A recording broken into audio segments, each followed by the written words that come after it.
Латвияның жол қозғалысы қауіпсіздігі басқармасына жасалған кибер шабуыл салдарынан ауқымды деректері тарап кетті. Атап айтқанда қылмыскерлер 1,2 миллион адамның жеке ақпаратына және 200 мың заңды тұлғаға қатысты ақпаратқа қол жеткізді.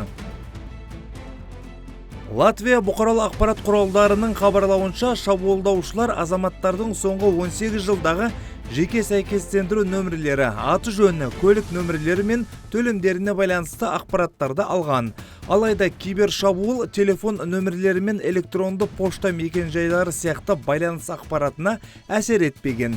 Латвияның жол қозғалысы қауіпсіздігі басқармасы кибер шабуылға қатысты тергеу бастады. Азаматтарға деректердің бұзылуына байланысты алаяқтық қауіптер туралы ескертілді. Және Латвияның жол қозғалысы қауіпсіздігі басқармасы немесе басқа агенттіктер атынан жіберілген хабарламаларды алу немесе телефон қоңырауларына жауап беру кезінде өте сақ болу ұсынылды. Латвия президенті Эдгас Ринкевич кибер шабуыл мен деректердің тарауы ұлттық қауіпсіздікке елеулі қатер төндіретінін мәлімдеді. Латвия премьер-министрі Андрис Кульбергс көлік министріне оқиғаға байланысты жол қозғалысы басқармасы басшылығының жауапкершілігін бағалауды тапсырды.